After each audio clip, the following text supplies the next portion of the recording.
Well, hello there and welcome to Mind Your Business. I'm Jennifer Anderson, host of the show.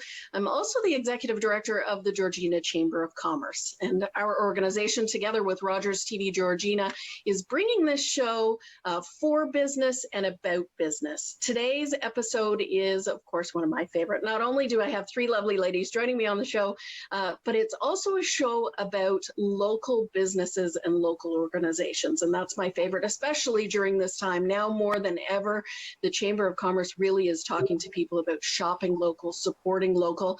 And so the idea of getting to know who these businesses are, who the organizations are in our community that we can support is important. I'm going to introduce you to my guest now. Linda Quirino is the executive director and founder of the Georgina Paranormal.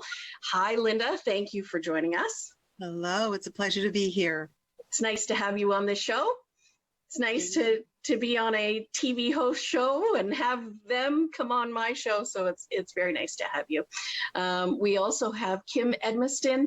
She is with AB+K Virtual Bookkeeping Services, and she's also a SIPologist and consultant with her business, Kimmer's Tea, but it's SIPology from Steep Tea. Hi, Kim. Thank you for joining us. Hi, Jen. Thanks for having me. And finally, we have Candace Parlett, who is the owner of Georgina Rental. Hi, Candace. Thanks for joining us on the show. Hi, everybody. Thanks for having me, Jen. Candace, I'm going to start with you. Let's talk a little bit about Georgina Rental. Tell us a little bit about your business. Georgina Rental has been around since 2005 in Georgina.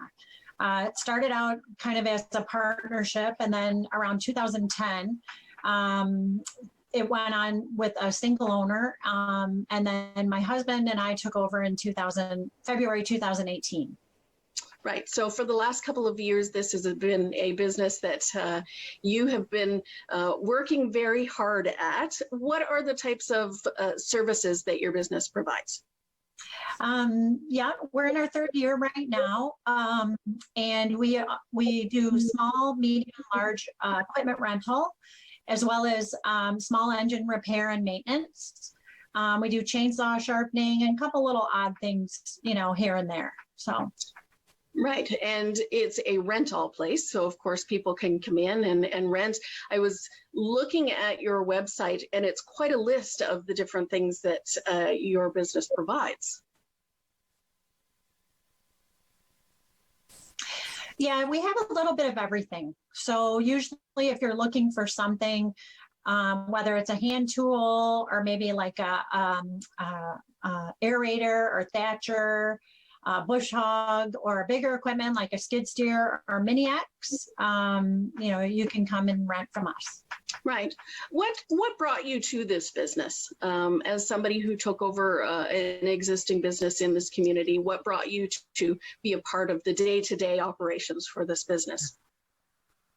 Well, back in about 2013, our life kind of changed dramatically. I used to work for an organization for 15 years, and then they went through restructuring. So being, where I'm at in my stage of life, we had to really look outside the box and what was going to be our next step and my next adventure.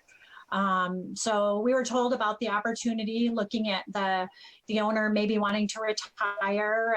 And so we approached him and started to work. He was very gracious as far as letting us come in, letting us see what it's all about, to see if it's something that we would really like to take on. And so we just took it over from there, and it's been great. The thing that I love about your business, and I mentioned it a little bit off the top, is the whole idea of, shopping local, knowing your neighbors, supporting your neighbors. And that's certainly the case for a business like yours and a rental, because you see a lot of neighbors and the community coming in and being part of your business. You must see that and must get to know people from Georgina and beyond. Yeah, it's a lot of fun, actually. That is one part that I like about our business, is because I always like to hear what people are doing, what they're working on, what projects they have at home. I ask a lot of questions, or we try to ask a lot of questions to make sure that any person that comes in gets the right tool for their job. Because sometimes, someone will think they need a certain tool. And then when we talk to them a little bit, it's like, oh, well, this might work better for you. So it's been really great in that respect. We have new people coming in all the time, as well as people returning because they've seen, things have changed, and we're doing our best just to bring in new things, feedback from all our customers, like, oh, do you have this or do you have that? And if we don't, we try to bring it in. Very good. How has the pandemic affected your business? Well, being that we were considered essential, it did impact us from like the rental side a little bit, not so much the repair side, but we did reduce our hours. And during that time, we were only open till 3 and then, still open on the Saturday. But so we did reduce our hours. We're about, we're holding our own as far as just where we were at this point last year, but you definitely seen a change. Right. And I know you had some events planned a little bit out of the box for the type of business that you have, but you had some events planned, and those had to be pushed off, of course, because of COVID, and pushed into 2021. Let's talk a little bit about those businesses. The event that we had that was really that I really was looking forward to was we were going to have a used tool sale and swap meet, where we were actually inviting people out from the community that might have extra tools, as well as ourselves, because in taking over an existing business, there were some tools that, we wanted to sell to change over our inventory, right? And if we can help someone, possibly another person in the community, start their business with maybe not a new tool, but a tool that still works and is great to use, then we would like to do that. And we did. It was unfortunate because there was we got really great feedback on people looking forward to it. Unfortunately, it won't happen until 2021 now. Right.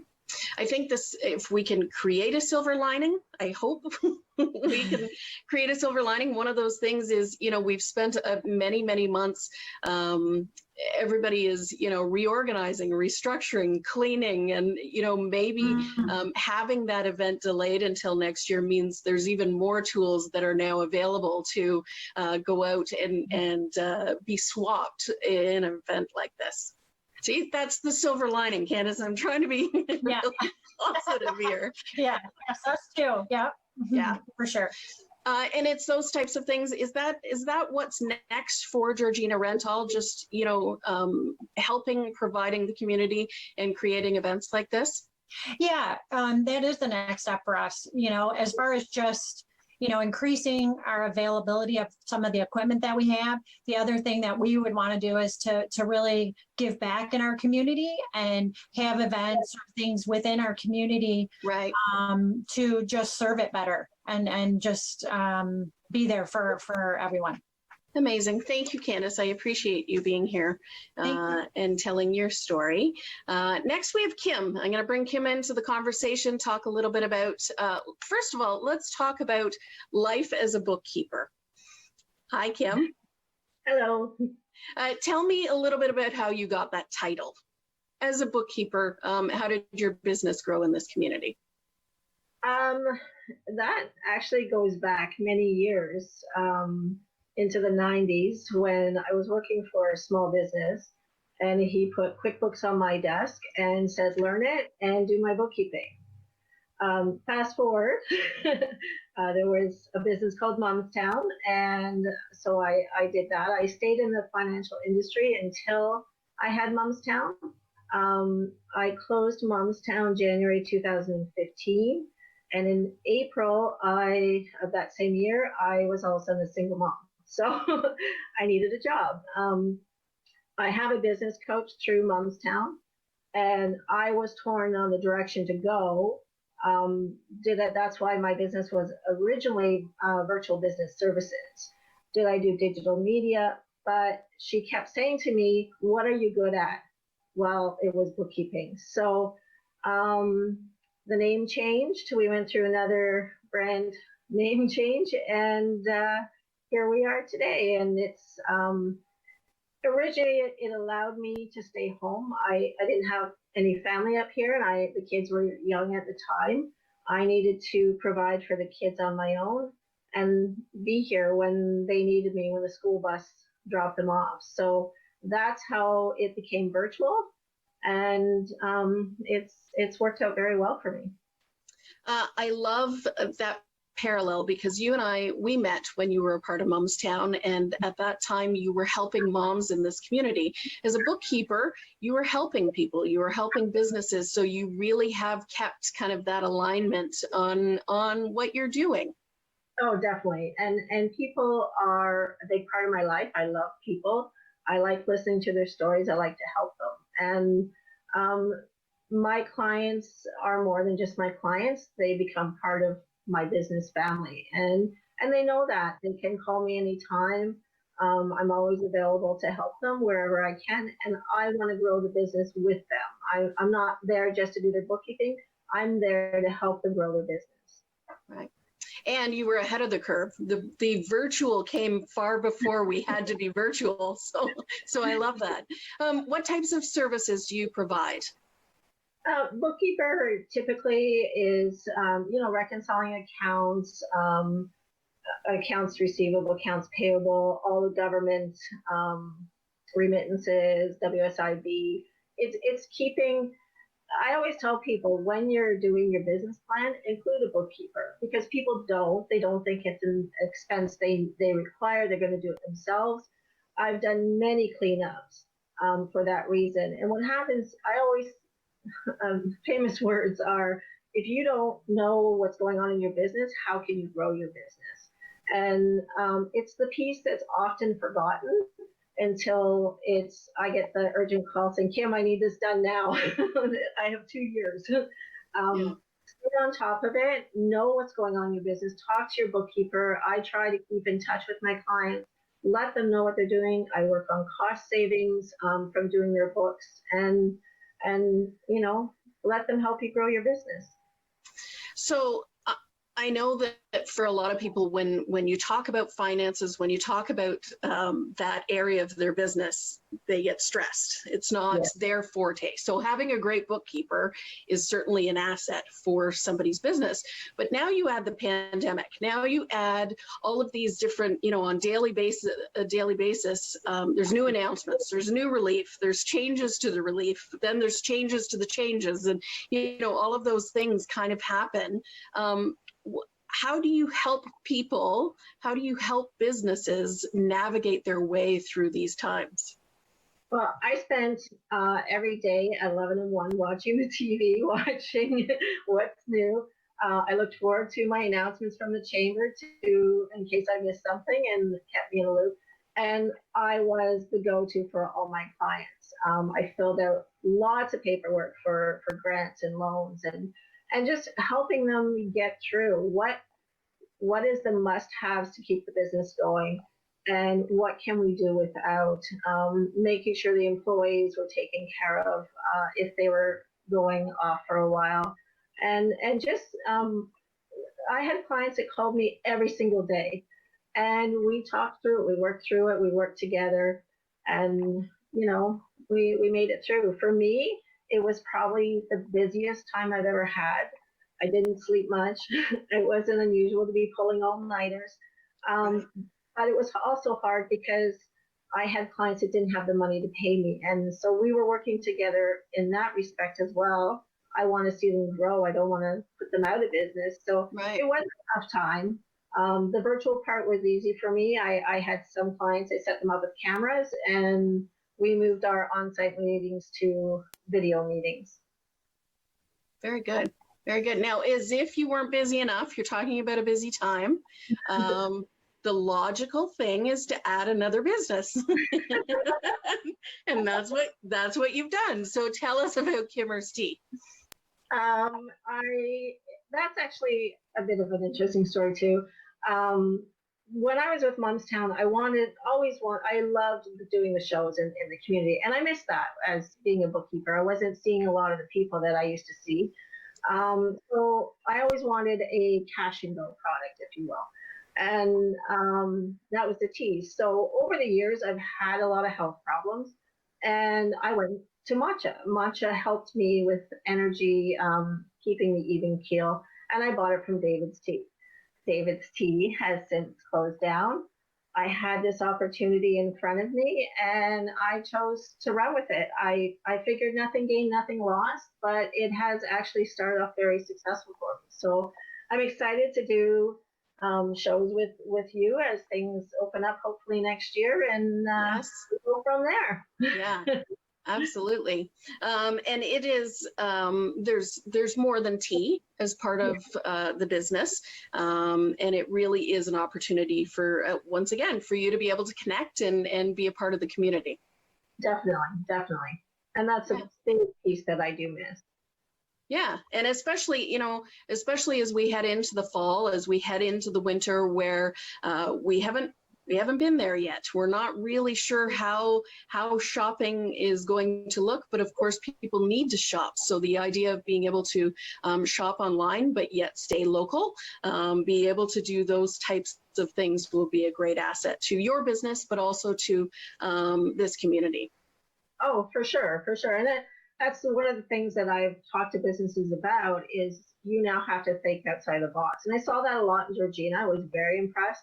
Restaurants were all of a sudden making packages to take home and cook your meals, and the world that we once knew is no longer there, and we have to adapt to that and change our businesses to suit that. Absolutely. This is the 24th episode of the show, and there's not one show that I haven't used the word pivot, because that really is the buzzword for businesses to, really adapt and kind of maneuver their way around what's been happening over the last few weeks and months and as we head into next year. Thank you, Kim, for being a part of the show. And finally, we have Linda, who's a part of the show today. Linda is with the Georgina Paranormal. I am thrilled to have you here. Every time I talk to you about this, I'm fascinated.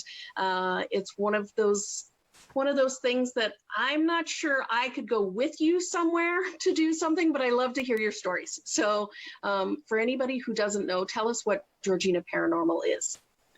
Well, Georgina Paranormal is an organization that's comprised of 5 of us who are passionate about the paranormal, passionate about helping people deal with things that maybe are slightly nebulous, things they don't understand, and we really help them through the process of that understanding. So that's pretty much what we're all about. Well, how did you get involved in this? Because this isn't your background with the paranormal far exceeds the organization beginning up here in Georgina. Oh, yeah, absolutely. I've been involved with paranormal thing from a very early age. I mean, I started out when I was about 18. So, yeah, giving away my age, I'm going to say, 39 years I've been in the paranormal business, although it's not really a business to me. It's more of a lifestyle. It's a way of life. But yeah, I've been involved in this for a long time. I've also been doing a lot of paranormal investigations freelance throughout my life. I'm originally from Montreal, so I started in Montreal. And then when my husband was transferred 2 weeks after we got married, I sort of had to move everything to Ontario and became very involved in the Toronto right. scene. Yeah.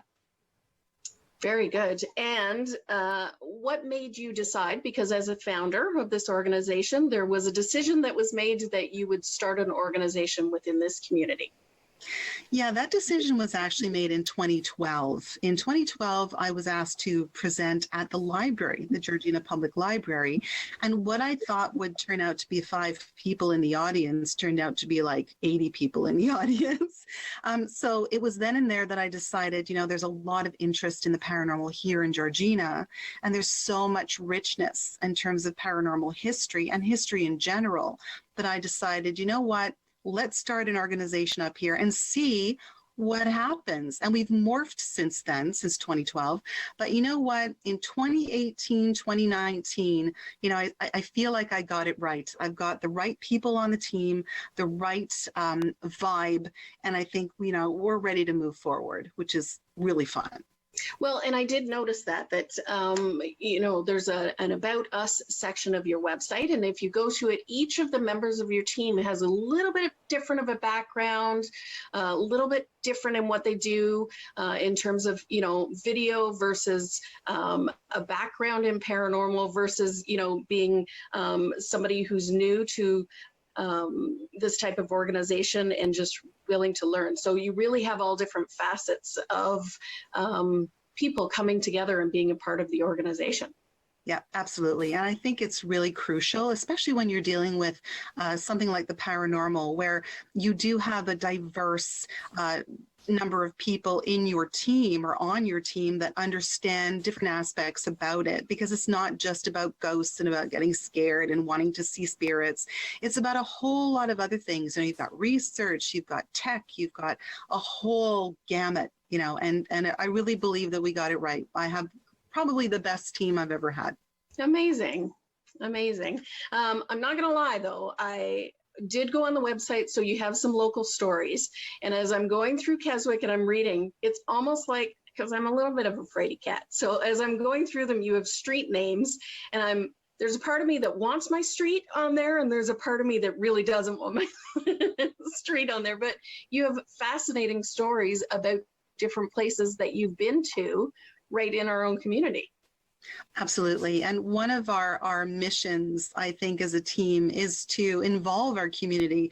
We do that on a regular basis. And that's the thing that we miss the most, because we do hold bi-monthly public paranormal meetings. And shout out to Greg and Carol Forrest at Forrest and Taylor Funeral Home in Sutton, because they allow us to use their reception room for our meetings. And we're so grateful to them.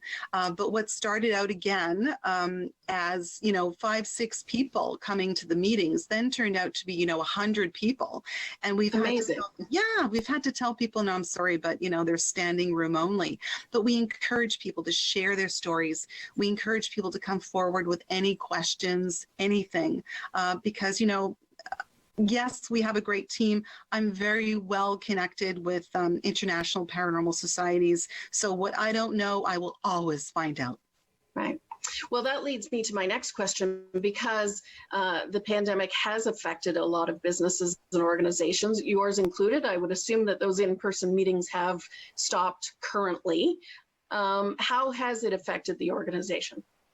Well, you're absolutely right. Our in-person meetings have stopped, so no meetings for the rest of the year. Hopefully in 2021 that'll change. But we do investigations, and those have had to stop too. In-person investigations in private homes and businesses and on properties. Those have stopped as well. But what we're doing is we're pivoting, right? We're morphing to the way that things happen to be right now. So what we've done is we put together little bundles for people. We have sage bundles and candles and things, and we converse with them over email or over Messenger to kind of guide them through a process. If they need to cleanse their environment or if they need any kind of help, we're always there. We're always there 24/7, but it's virtual instead of, face to face. It has to be difficult for you at this time of year as we head closer into October, and certainly your organization does not just fit into October. It is a 12-month of the year, but certainly at this time, I know, there's community events, there's things that are happening, and there's just people's feelings around Halloween and that spooky time. That has to be tough for all of you.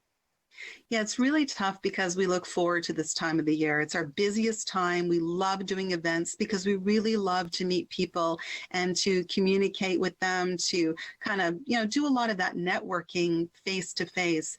But our calendar is dropping off. All of those events that we used to do, we're not doing them anymore. And so we're having a little bit of a break, but it's a well-needed break because we're always running off our feet, but it's kind of sad too. And you're right. People always think about ghosts only in October, but ghosts are all the time, 365, 24/7. You have a fabulous gallery on your website that has some pictures, and that's a way that people can connect with what you do as well, just to see some of the pictures. Yes, thank you for that. And we encourage people to And they're behind you too. I should interrupt you. Yes, yes. You can get a closer look on the website. Absolutely. We always encourage people to send in their stories, send in their pictures. If they have any questions, we're always here for them all the time. And going forward, we're hoping that, we can just get out there in the community because, boy, we miss people. Yeah. What happens next? Is that what, is it the fingers crossed waiting for getting back out in the community? But how does your organization move forward? Well, what we're hoping to do is to going forward have some maybe merchandise available. We've known now for some time that we have some followers in our community, and they've been asking us for things like t-shirts or window stickers or things like that. So going forward, I think we're going to start to do a little bit of merch, which is kind of scary. That's fun. Scary, no pun intended. No. But we also thought about perhaps doing, a virtual trip through Georgina and pinpoint some of the more haunted locations in case people out there are interested in learning more about their community and finding out the nebulous places that they can kind of wander to on their own and get the vibes, feel the environment. And that's really what we're all about. We just have a few seconds left. I want to ask you, because I know you are the host of Georgina Life, and I'm throwing a wrench into this, but you see a lot of businesses, you see a lot of organizations in the community. Are you finding spirits are good, that this community really sticks together and supports one another? Yeah, it's pretty incredible. I mean, Yeah. We have had in our meetings, we've had guest speakers from the community. So people out there with businesses of their own. And it's amazing the joy and the camaraderie in this community vis-a-vis the businesses. It's fabulous. I love that. Thank you, Linda. Thank you for being on my show this time. It's nice to have you here. Thank you to all of my guests today for telling their stories and telling us a little bit about their businesses and organizations. Thrilled to be a part of this show and be able to connect viewers with the businesses in this community. For more information about previous shows, you can check out rogerstv.com, or you can head to the Rogers TV YouTube channel for previous episodes and information about Mind Your Business. On behalf of everyone at Rogers and the Chamber, thank you so much for watching, and we'll see you next time on Mind Your Business.